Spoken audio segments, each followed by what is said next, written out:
My mom yelled, "You have 48 hours to get your stuff out. That house is your sister's now." I didn't argue. I just stayed silent and prepared. 2 days later, when my sister walked in, she wished she had never stepped inside. Before we see what I did next, I have to ask, have you ever been the one doing all the work while someone else got all the credit? Drop a yes in the comments and let me know where you're watching from right now. I want to see who is with me. After my mother, Erin, screamed those words at me, the sound didn't echo. It just hung there heavy and wet like the humid savanna air outside. 48 hours. That was the timeline she gave me to vacate the life I had spent 5 years rebuilding. My sister Kelsey needed the house. She needed it for her wedding, for her aesthetic, for her followers. I looked around the foyer. The hand-restored wainscoting I had sanded down until my fingerprints were gone. The custom crown molding I had sourced from a salvage yard in Atlanta and installed myself. My father Ryan wouldn't meet my eyes. He just stared at the floorboards I had paid to have refinished last year. This wasn't just a house. It was a rotting Victorian money pit that my late grandmother Eleanor had left behind. 5 years ago, it was slated for condemnation. The roof was caving in, the foundation was cracking, and the city was threatening to level it. My parents were broke. They couldn't afford the $165,000 needed to save it. So I paid it. I paid every dime. I was 24, just starting my interior architecture firm, and I poured my entire life savings into this place. I spent my weekends scraping lead paint and rewiring electrical sockets instead of dating. I skipped vacations to pay for a new slate roof. I did it because my father had looked me in the eye with tears in his and said, "Haley, this will always be your home. You are saving our family's legacy." I believed him. That was my mistake.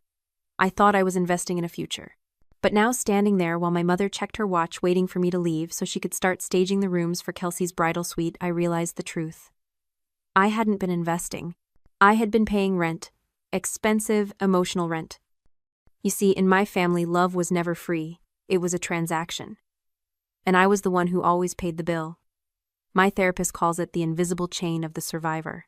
When you grow up feeling like an option, not a priority, you learn to make yourself useful.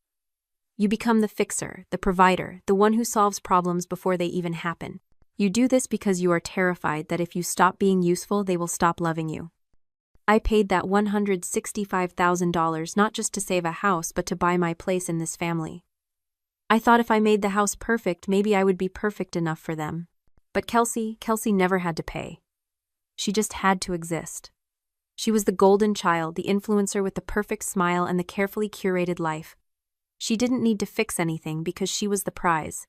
I was just the maintenance crew. And now the maintenance was done. The house was beautiful.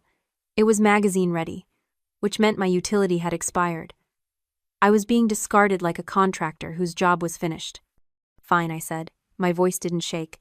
I was surprised by how calm it sounded. 48 hours. My mother let out a sigh of relief as if she had been expecting a fight and was annoyed she didn't get one. "Good," she said. "Make sure the guest room is clear. Kelsey wants to set up her makeup station there." I walked past them up the stairs I had reinforced with my own hands. I went into my bedroom and closed the door. I didn't cry. I didn't scream. I sat on the edge of my bed and looked at the vintage brass doorknob I had spent 3 weeks hunting down on eBay. It was beautiful. It was perfect. And it was mine. I pulled out my phone and opened my contacts. I didn't call a moving truck. I called a specialized architectural salvage crew I worked with on high-end renovations. "Hey, Mike," I said when he answered. "I have a rush job. A full strip-out. Everything goes." Everything he asked. Even the fixtures. "Especially the fixtures," I said. "If I bought it, it goes." The deadline ticked down. I became a ghost in my own home. I packed my clothes in silence, ignoring my mother's bustling excitement as she measured windows for new drapes she wouldn't be paying for. She didn't notice me tagging items with blue painter's tape. She didn't notice the salvage crew parking around the back alley. When they started, it was surgical. We didn't break anything. We simply uninstalled. The vintage crystal chandelier in the dining room gone. The custom marble island top in the kitchen lifted and crated. The smart appliances disconnected and removed. The imported Italian faucets unscrewed. We took the drapes. We took the blinds. We took the cabinet hardware. We took the light switch covers. We even took the antique doorknobs, replacing them with the cheapest hollow contractor-grade knobs I could find at the hardware store. By the time 48 hours were up, the house wasn't a home anymore. It was a shell. It was an echo chamber of bare studs and subflooring. It looked exactly like what it was. A house that had been stripped of its soul. I stood in the foyer one last time. The walls were scarred where the sconces used to be. The floor was dull without the rugs. It was ugly. It was dark. It was barren. It was the physical manifestation of my absence.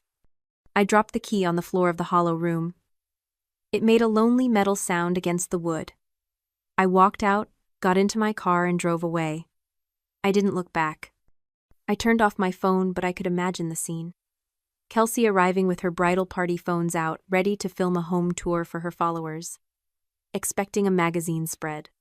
Walking into a construction site. I drove to a hotel on the other side of Savannah. I ordered room service. I took a long, hot shower. And for the first time in 5 years, I didn't worry about a leaking pipe or a drafty window. When I finally turned my phone back on, it almost melted from the notifications. 17 missed calls from my mother. 12 from my father. 30 texts from Kelsey. I opened one from Kelsey. It was all caps. You ruined my aesthetic. This is sick. Put it back. Then a voicemail from my father. His voice was shaking with rage. Haley, this is theft. You stole the fixtures. You stole the value of this house. You are going to prison. Put it back or I am calling the police. I listened to it twice. They weren't sad I was gone. They weren't worried about where I was sleeping. They were furious that the amenities were gone. They were shocked. Not because I was cruel, but because the appliance had stopped working. This is the trap of normalizing cruelty. They had normalized my exploitation so much that my leaving felt like theft to them. They genuinely believed they were entitled to my labor, my money, my taste. They thought the house came with a Haley warranty. Well, the warranty had just expired. The next morning, a process server handed me a large envelope in the hotel lobby. My father wasn't bluffing. He was suing me. The document was thick-heavy with legal jargon. Destruction of property. Theft of fixtures. Intentional infliction of emotional distress. He was claiming damages in excess of $200,000. I felt a moment of panic. A cold spike of fear in my chest. Did I go too far? I knew fixtures were legally considered part of the real estate once attached. Maybe I had crossed a line. Maybe my anger had just cost me my freedom. I called Grace. Grace wasn't just my best friend. She was a shark of a family law attorney who specialized in estate disputes. She had been my grandmother Eleanor's executrix. She knew where all the bodies were buried. Meet me at the office, she said, her voice clipped. Bring everything. I sat in her glass-walled conference room, the lawsuit sitting between us like a grenade. Grace flipped through it, her face unreadable. This is a temper tantrum, Haley, she said finally. He's throwing legal spaghetti at the wall. But we need to respond. Let's dig. We spent hours going through the old renovation paperwork. Every receipt, every invoice, every permit. I had documentation for everything, the chandelier, the marble, the faucets. I had proof I paid for them. But Grace wasn't looking at the receipts. She was digging through the original transfer files from 5 years ago when my grandmother died and my parents took over the property. She frowned, pulling out a dusty manila folder labeled simply 2019. Ryan, legal. Haley, she said slowly, tapping the file.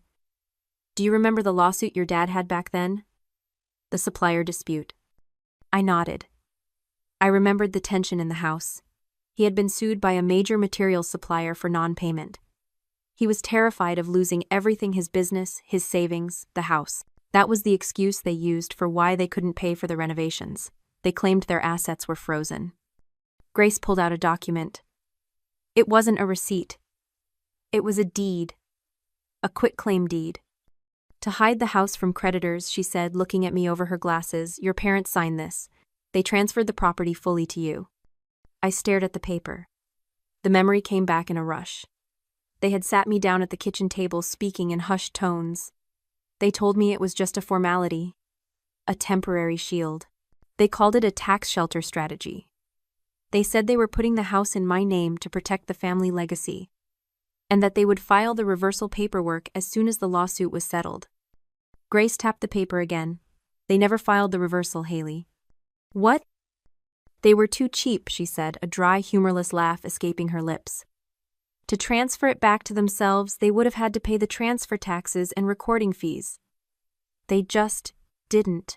They assumed you would never check.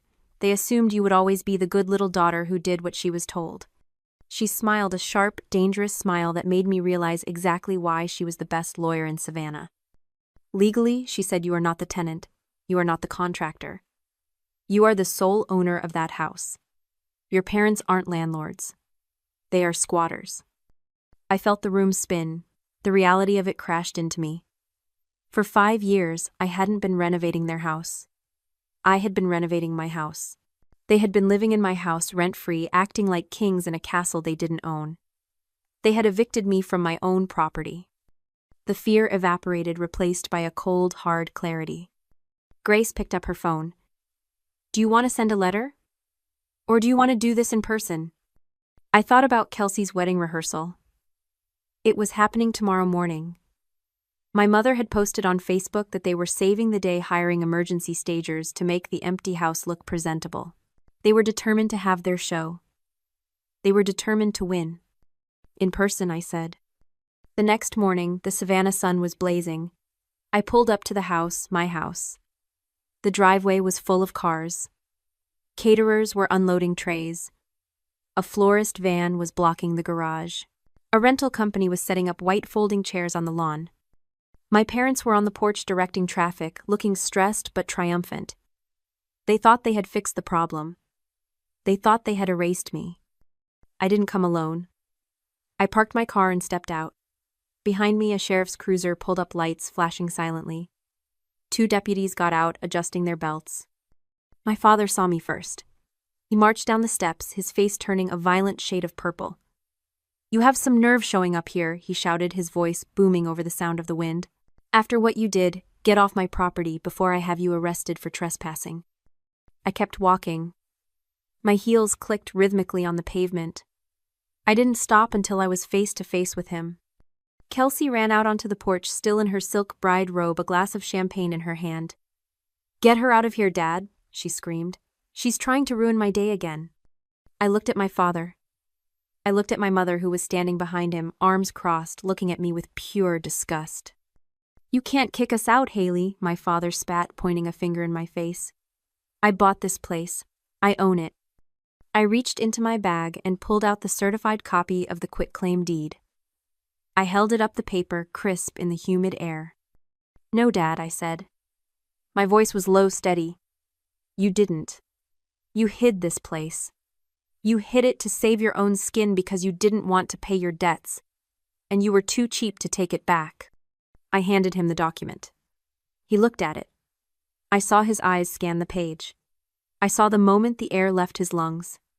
He saw his own signature, the date, the notary stamp, the undeniable truth of his own greed. This house is mine, I said. It has been mine for 5 years. You are trespassing, and I want you out. Now. The deputy stepped forward. Sir, is this your signature? One of them asked, gesturing to the paper. My father sputtered.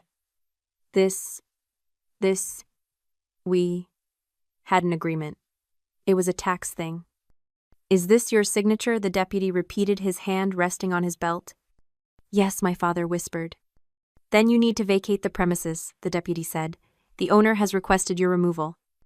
My mother started screaming. It wasn't a cry of sorrow. It was the shriek of someone losing control. This is a misunderstanding. We are her parents. You can't do this. I looked at her. The woman who gave me 48 hours to leave. The woman who replaced me without a second thought. You have 48 minutes, I said. Get your things. Get your guests. And get out. The wedding was canceled. Well, not canceled. It was moved to a motel banquet hall out by the highway. I heard the lighting was terrible. I didn't keep the house. I couldn't. The memories were too tainted. The walls held too many echoes of my own desperation. I sold it as is. Even stripped, the market was hot and the structural work I had done added massive value. I made a significant profit. I used that capital to launch my own boutique architecture firm. I named it Eleanor Design, after the only person in that family who had ever loved me without conditions. My parents tried to sue me again, claiming fraud. It didn't go anywhere. The paper trail was too clean. They ended up in a small apartment, their reputation in ruins, their finances exposed. Kelsey stopped speaking to me, which was honestly the best wedding gift she could have given me. I sat in my new office looking out at the Savannah skyline. I was no longer the fixer. I was the builder. I had cut the cord, and for the first time I wasn't afraid of falling. I had built a new foundation, one they could never touch. This is the justice of the sower. The best revenge wasn't the eviction. It wasn't the humiliation. It was taking the resources they tried to steal and using them to plant a garden they could never burn down. If you have ever had to burn a bridge to save yourself, share this story and tell me in the comments what was the moment you finally said enough. Don't forget to follow for more stories of justice served.